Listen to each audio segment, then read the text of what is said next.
آج کل قربانی کے جانوروں کی خرید و فروخت جاری ہے۔ عام آدمی جس کا اس فیلڈ میں کوئی خاص تجربہ نہیں، اس کی آگاہی کے لیے چند گزارشات آپ کے ساتھ شیئر کر رہا ہوں تاکہ آپ بہتر طور پر خریداری کر سکیں۔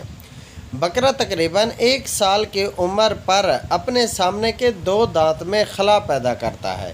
ایسے بکرے کو پکا کھیرا کہتے ہیں، جبکہ 1.25 سال کی عمر میں سامنے کے 2 دانت گرا دیتا ہے اور 2 نسبتاً موٹے دانت اگ رہے ہوتے ہیں۔ ایسے بکرے کو دندہ بکرا کہتے ہیں۔ قربانی کے لیے بکرے کی کم از کم عمر 1 سال ہونی چاہیے۔ زیادہ سے زیادہ عمر کی کوئی حد مقرر نہیں۔ بالکل اسی طرح گائے تقریباً 2.25 سال کی عمر میں دندھی ہوتی ہے اور اس کی قربانی کے لیے کم از کم عمر کی حد 2 سال مقرر ہے۔ آنکھ سے دیکھ کر بکرے کے گوشت کا اندازہ لگانے کے لیے تجربہ چاہیے۔ اس میں بکرے کا قد، لمبائی اور موٹائی دیکھ کر اندازہ ہوتا ہے۔ مزید برآں پکی عمر کے بکروں کا گوشت نسبتاً بھاری ہوتا ہے۔ بکرے کا گوشت قربانی والا 2500 سے 3000 کے بیچ اگر پڑ جائے تو مناسب ہے۔ اس سے زیادہ اگر پڑا تو مہنگا تصور ہوگا۔ یاد رکھیے، عام بازاری گوشت کی نسبت یہ آپ کو ہر صورت مہنگا ہی پڑے گا، کیونکہ ایک تو بازاری گوشت پانی ملا ہوتا ہے، دوسرا یہ جوان اور تنومند جانور کا نہیں ہوتا۔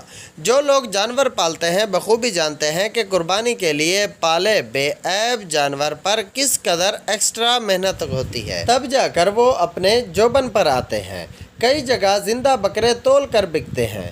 بکرے میں تقریباً تیسرا حصہ الیشیں ہوتی ہیں، جبکہ 2 حصے مکس گوشت بشمول سری پائے، اوجری اور کلیجی سمیت نکلتا ہے۔ مثلاً جس بکرے کا لائیو ویٹ 30 کلو ہوگا، اس میں سے لگ بھگ 20 کلو گوشت نکلے گا۔ زندہ بکرے اگر 1500 سے 1800 فی کلو کے بیچ آپ کو ملیں تو مناسب ہے۔ اس سے زائد مہنگے تصور کیے جائیں گے۔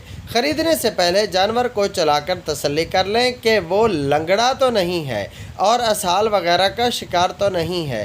بیوپاری اکثر جانوروں کو اوور ایٹنگ کروا کر بیچنے لاتے ہیں تاکہ وہ موٹی لک اینڈ فیل دیں۔ جب آپ جانور کو گھر لائیں تو فوراً پانی نہ پلائیں، تھوڑا سستانے کے بعد پانی دکھائیں۔ 1-2 دن تک جانور شاید ٹھیک سے نہ کھائے، کیونکہ بیوپاریوں کے ٹوٹکے ہضم کرنے آسان نہیں۔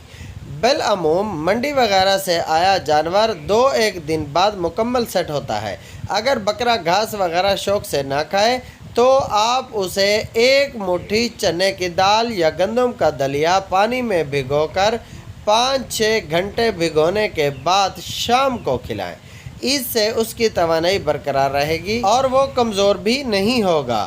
یاد رکھیے، اناج زیادہ نہیں کھلانا ورنہ اس کا پیٹ خراب ہو جائے گا اور گرمی بھی زیادہ اثر انداز ہوگی۔